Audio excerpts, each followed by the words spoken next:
Material handling systems. Efficiently and effectively controlling the flow of goods, storing and delivering them to each process seamlessly.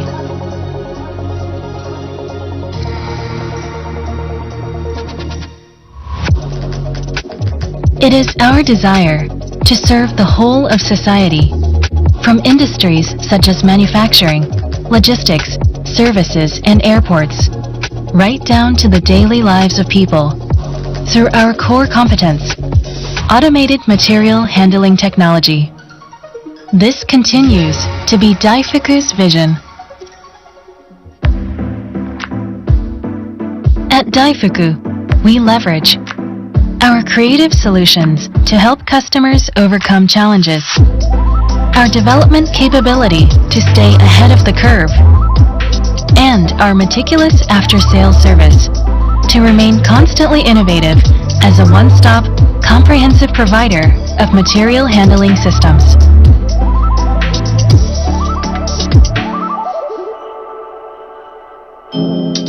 Our business comprises intralogistics, clean room, automotive, airport, auto wash, and electronics. We are continually introducing innovative products to fulfill the wide-ranging needs of our global customers.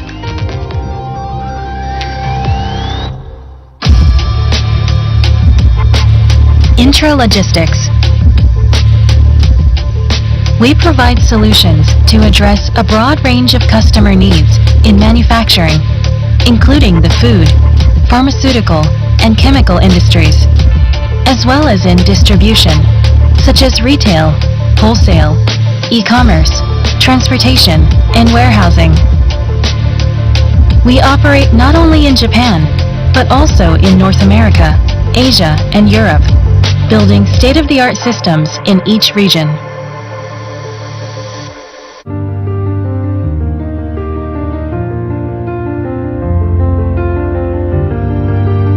DAIFUKU is committed to making further progress through flexible and creative ideas that remain unconstrained by convention. We strive to inspire society, deliver prosperity, and enhance well-being through our core competence, automated material handling technology. Automation that inspires. We are DAIFUKU.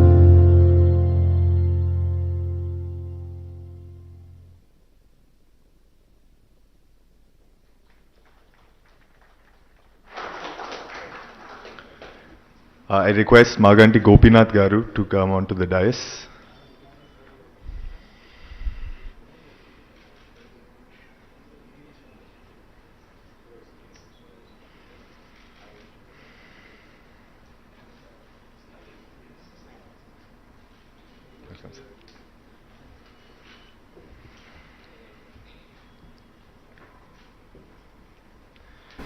We will now be moving on to the event we have all gathered here for, the MoU signing ceremony between the Government of Telangana and DAIFUKU.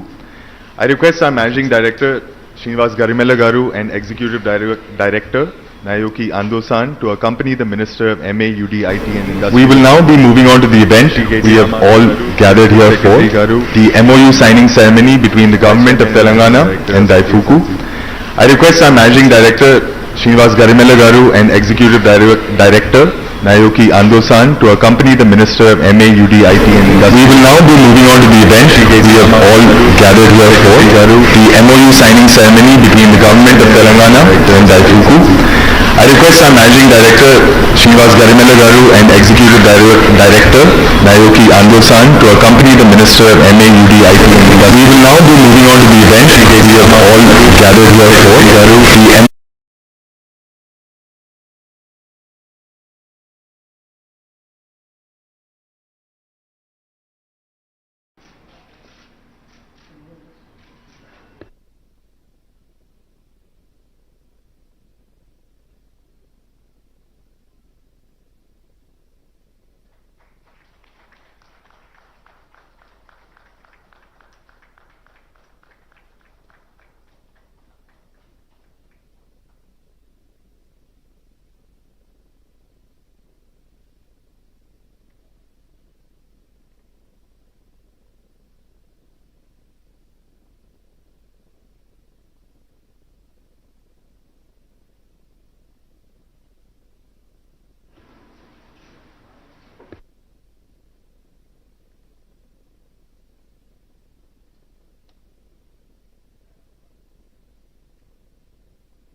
Request everyone to take their seats.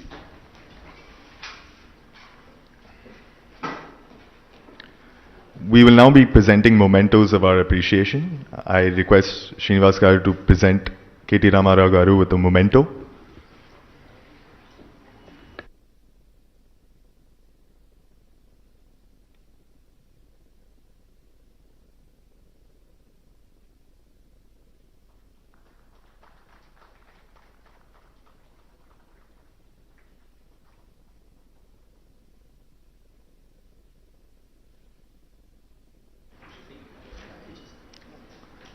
I request Andosan to present Jayesh Ranjan Garu with a memento.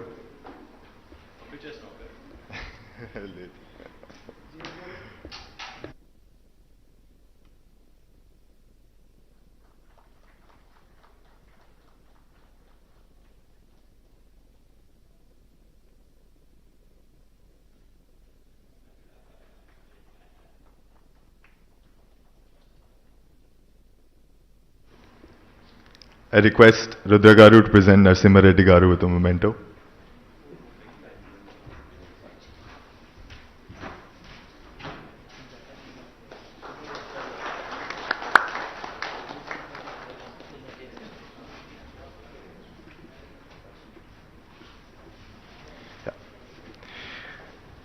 I kindly request Srinivas Garu to speak on DAIFUKU's plans moving forward.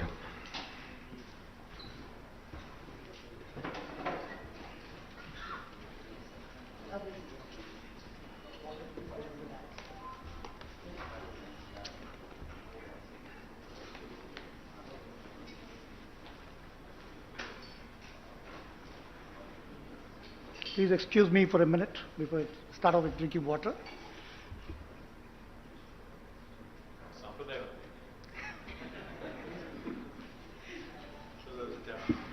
Yeah. Yes. Good morning.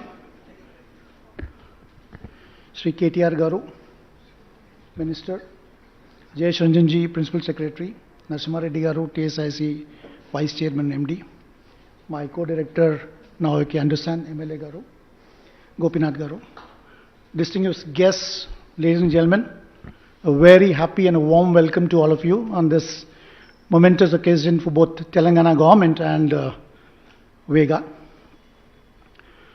Last few years we have seen, I'm going to typically speak about DAIFUKU, what DAIFUKU has done or planning to do to transform the landscape, industrial landscape for India in terms of automation.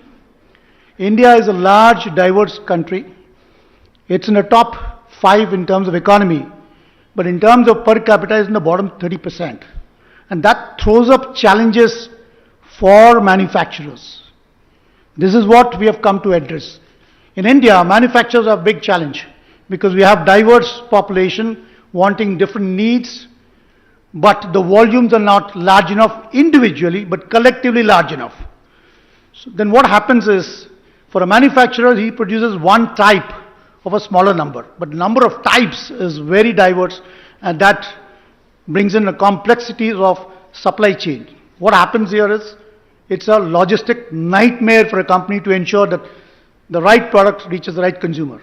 This is where we step in, DAIFUKU steps in, to bring in, to address this complex nature of automation, because volumes don't justify automation investment.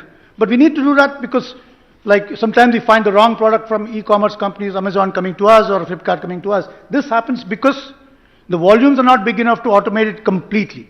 So they go in for smaller automation.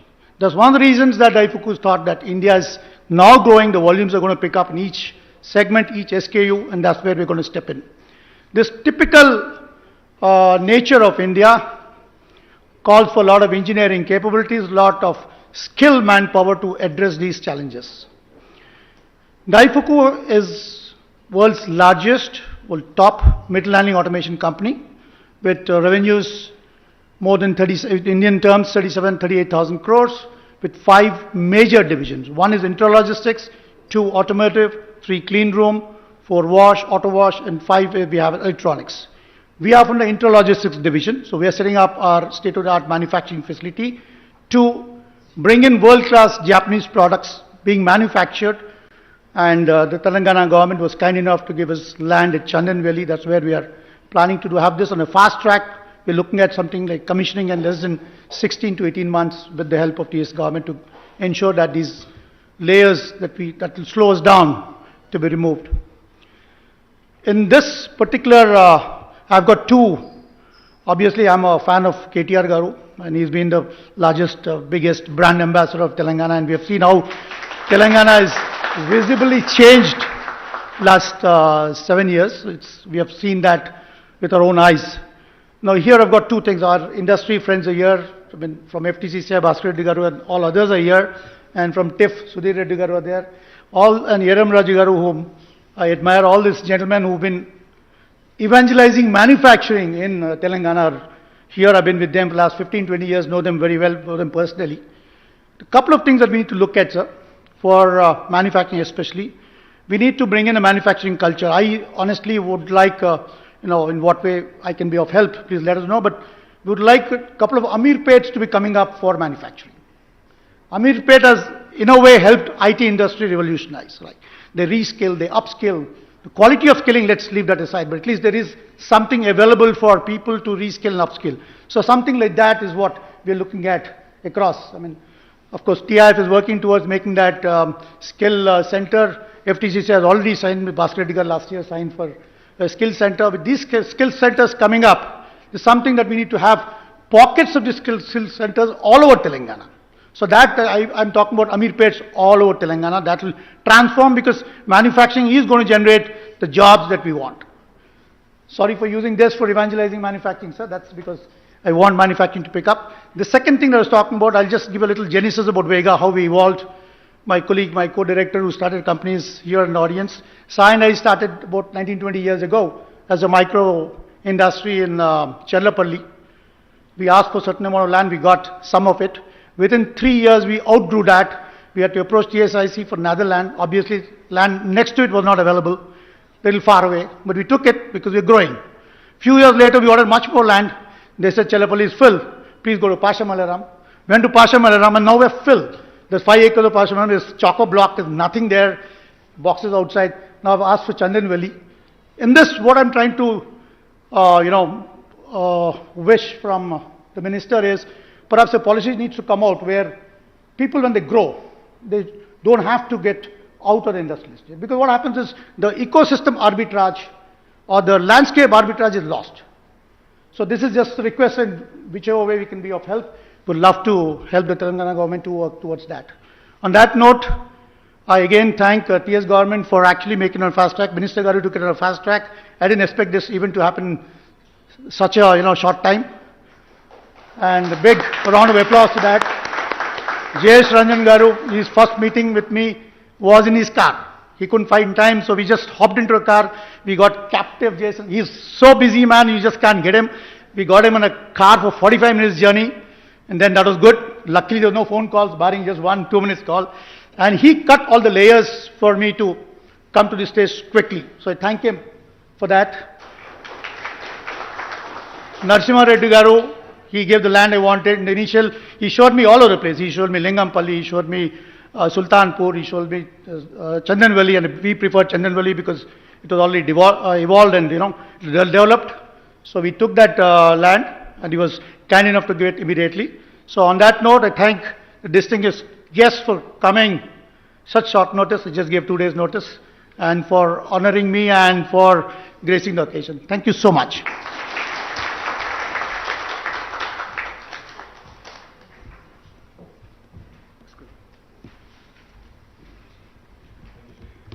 Thank you, sir,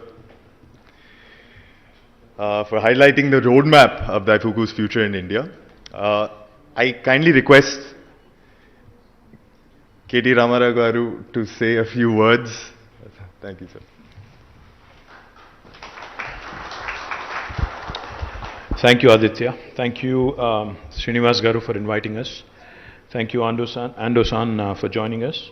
Principal Secretary Jayesh Ranjan, Jubilees MLA Maganti Gopinath Garu, TSIC MD Narasimha Reddy Garu, to all the distinguished gentlemen in the gathering that I know, Sudhir Reddy Garu, Bhaskar Reddy Garu, Yeram Raju Garu, and this plenty of other, champions and doyens of the industry, Hyderabad and Telangana industry. My compliments to all of you and also to my friends from the media.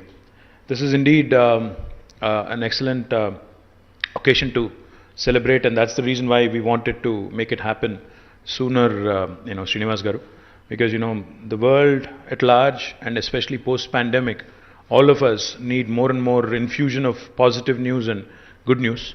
So DAIFUKU coming to Telangana and setting up a brand new factory with 450 crores of investment, providing employment to 800 people, 800 plus people, was indeed something that we wanted to celebrate. So my compliments to you, the entire team of DAIFUKU, on choosing. You made the right choice, I can tell you. You've chosen Telangana and Hyderabad, you've made the right choice.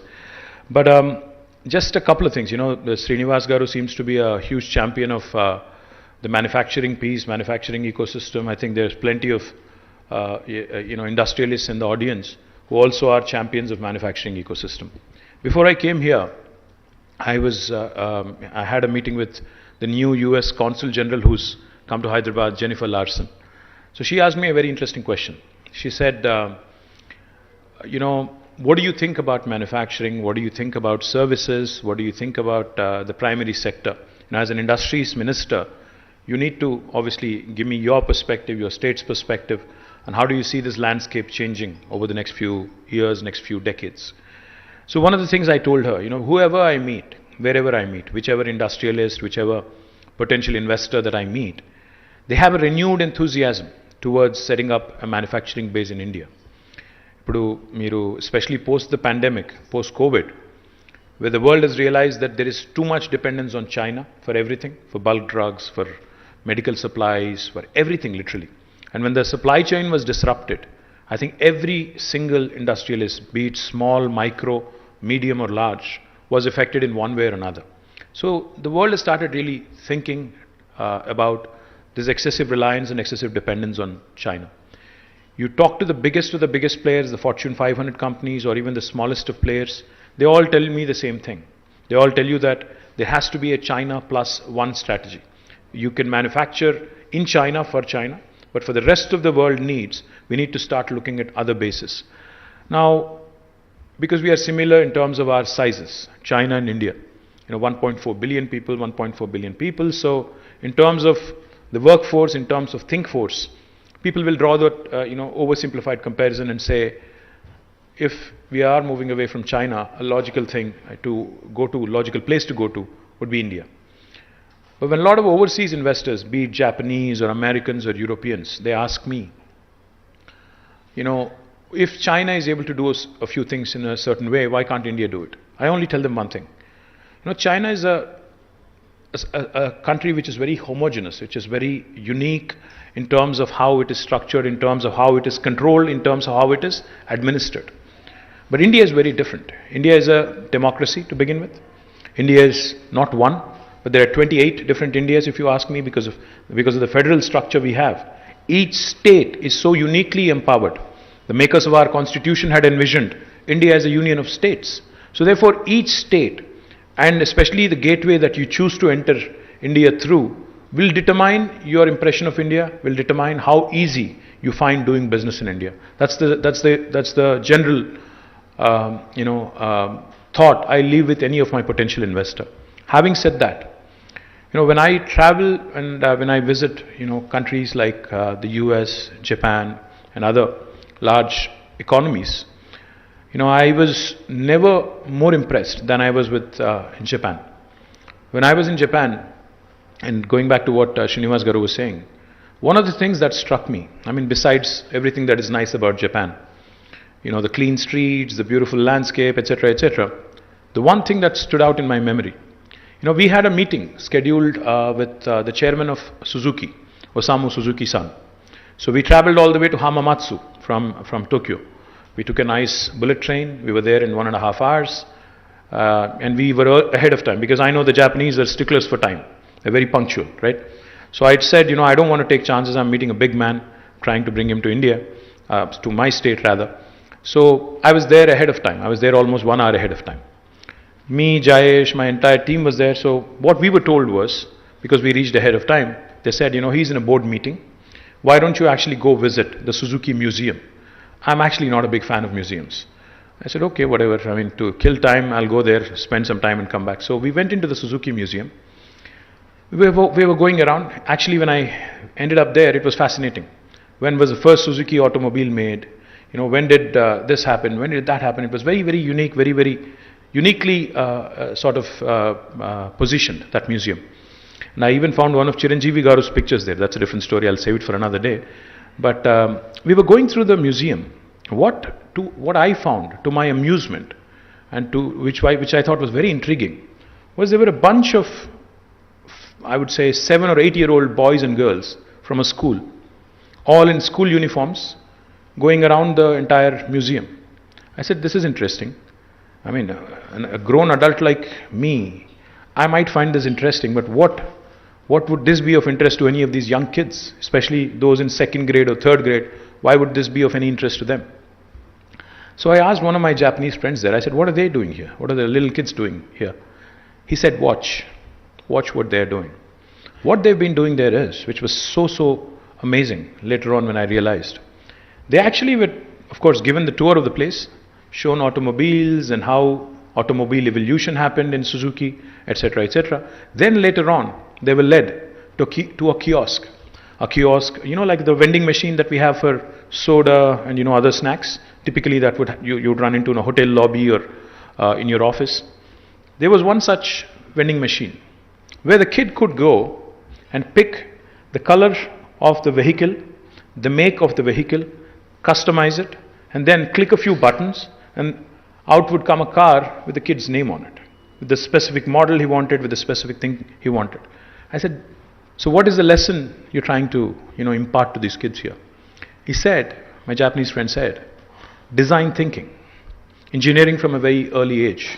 We need to tell our kids that manufacturing really holds the key to the growth of the world, to the expansion of your thinking, and to the expansion of your abilities, because the world cannot do without, you know, we are all seated on furniture here. I'm speaking in a mic. Each of this is manufactured somewhere in the world. Each of this is designed in a certain way. So what they're trying to inculcate in those young kids is design thinking from a very early age, and also that importance that needs to be given to the manufacturing sector.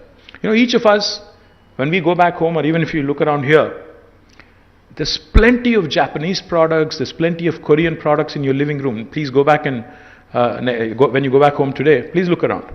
There is a Sony television, there is a Panasonic air conditioner, there is a Toyota vehicle possibly you're running, or a Honda. There is a Samsung phone that you may be using. There is a LG refrigerator possibly in your home. The point I'm trying to make is, what I admire about a country like Japan and companies like DAIFUKU is the amazing tenacity, the amazing resilience they've shown over the last few decades. Remember, Japan was the only nation in the world which had experienced the most tragic and most devastating atomic explosion, Hiroshima and Nagasaki. In spite of that, despite earthquakes, despite tsunamis, despite natural contours which are against, all the forces of nature are stacked up against them. But it's the human intellect, it's the brain that the Japanese have invested in. It's the humans that the Japanese have invested in that have really propelled them to be one of the largest economies in the world. In spite of having a very small population, with all the forces of nature stacked up against them, with even incidents like the Hiroshima-Nagasaki explosion, yet the Japanese today continue to rule the roost, continue to be a dominant force economically compared to the West and compared to Asia as well. Same applies to Korea. So the one thought, when Srinivas Garu says, you know, we need to focus on manufacturing. Yes, we need to focus on manufacturing. But what I told the US Consul General is, we need to pick up the best elements from different parts of the world. India cannot, and India does not have the latitude. India does not have the luxury to grow at its own pace. You cannot miss this opportunity. You have to seize this opportunity. We are uniquely positioned now where the world is looking at different manufacturing, the world is looking at alternate manufacturing locations outside of China. If India has to latch on to this, we have to do what the US has done in the last 30 years in a span of next 10 years. We have to do what China has done in the last 25 years in the span of next 10 years. So we don't have the opportunity, or we don't really have the luxury of leapfrogging. We have to pole vault. We have to jump a few hoops. We have to cover a few bases, and we have to focus on not just high-tech manufacturing or advanced manufacturing or smart manufacturing. We have to focus on basic manufacturing. We have to ensure we also get the efficient smart manufacturing which is coming out as part of Industry 4.0, Industrial Revolution 4.0. And we also have to ensure that we instill and inculcate design thinking at the school curriculum level, at a very young age, at a school curriculum level, at basic education level, and most importantly, even in the vocational training institutes that we have, the polytechniques, the ITIs, etc., etc. We also need to ensure, in fact, I was talking to Procter & Gamble yesterday, myself, Jayesh, we had a meeting with them. Right after the meeting, when I told them that I want you to enter, and I want you to enter, they have a huge manufacturing facility here where they produce liquid detergent and a bunch of other things from Telangana. So I told them, I want you to actually tag along one of my institutes, in fact, the Triple IT in Basra, where we have some brilliant youngsters. I told them, please tie up with them and please create an apprenticeship model where the kid who's studying there in engineering or +2 can actually come over, spend 6 months in your or as an intern or apprentice in your facility, in your manufacturing facility, and it's a win-win proposition for you and them, because once you like what you see, you obviously have the luxury of giving them an opportunity to work with you, and the kid also, the students also get an opportunity to learn. So we need 4 things. One, like I said, basic design thinking at school level. At a higher education level or vocational training level, we need to ensure an apprenticeship model happens. 3, we need to compete on scale. If you want to compete with the large manufacturing countries like China, we of course need to do, we of course need to create the world's largest pharma parks, world's largest industrial parks, and through which economies of scale are bound to come. I'm delighted Sudhir Reddy Garu is doing something truly unique. With TIF and TSIIC, we are building up one of Telangana's largest industrial parks in Dandumalkapur. I'm delighted it's shaping up really well, Sudhir Anna. Thank you very much. I would wish FTCCI, I would wish CII, I would wish FICCI, I would wish the Japanese also come together and create such large parks. And going back to your point, Srinivas Garu, about how you ran out of space in Charlapalli and Pashamailaram, we need to learn from the Japanese there as well. They have done some very smart things. Either they have gone underground in some cases, or they have even gone up vertically. So we need to also do a few of those disruptions and innovations, because land is a very luxurious commodity and it's in limited supply, unfortunately, and it's getting more and more expensive because it's a demand-supply gap, isn't it? I mean, the more the demand is, the more difficult it is going to get for the government to procure land, for you to also be able to get a piece of land at a reasonable price so that your bottom line is not affected. So my request to all the industrialists in this room here, and this might sound bad coming from the Industry Minister of Telangana, but I'll say it anyway. I liked what Srinivas said about Vega and how he started as a micro entrepreneur, how he grew from micro to a small to a medium to a partner with now DAIFUKU. But if you really think, I was watching very carefully what DAIFUKU does in automation, in logistics. How many companies from India really have really disrupted and have become global names like DAIFUKU or like Sony or like Panasonic or like Honda or Toyota? How many of us really have come out with world-class products which can compete on a world scale? I mean, I'm even talking about the Reliances and Tatas and other big industrial houses from India. We have done well. We have been growing, of course. We're a large country. We have a large domestic market. But how many of these products that we have come out with are truly world-class? When I talk about the Japanese and the Koreans, and when I can mention so many names and say they are truly world-class, how many Indian companies are there which actually can be mentioned in the same breath?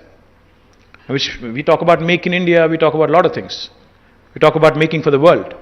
But unfortunately, not many of these disruptions, not many of these inventions or innovations are truly world-class. I think we need to start thinking on a larger scale. We need to start being a bit more ambitious. We need to start being a bit more aggressive as well. Because one thing I've seen in the last 1 decade of being a minister, almost a decade now, is that capital is not an issue if you have an idea that can really work. Access to capital is no more a concern. There used to be a time in India when access to capital was a challenge. when the entrepreneurs were having a tough time raising money. But now, I think with the sort of government support, with the sort of capital flow that is coming in, with the world looking at us with renewed enthusiasm, Indian entrepreneurs need to make some bold moves. Indian entrepreneurs, and especially those entrepreneurs from Telangana who are sitting here, please think big.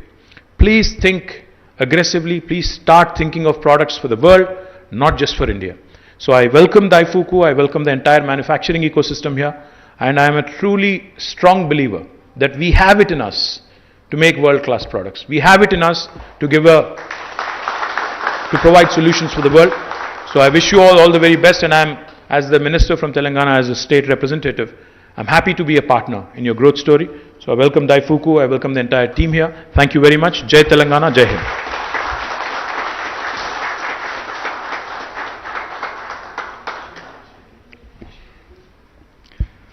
Sir, thank you for your kind and motivating words.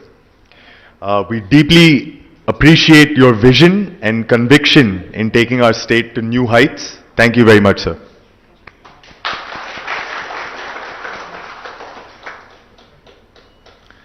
I now request our Vice President of Sales and Marketing, Sandeep Garu, to express DAIFUKU's gratitude for everyone's presence here today.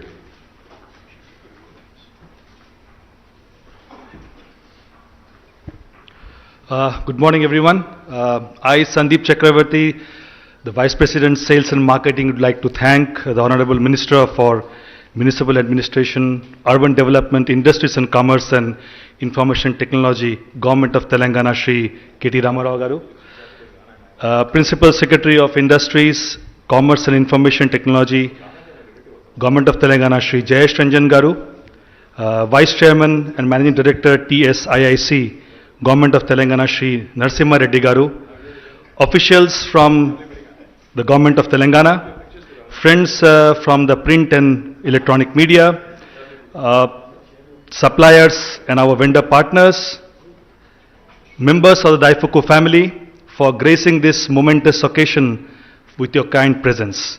It means a lot to us at DAIFUKU. Thank you all. Thank you very much. Arigato gozaimasu.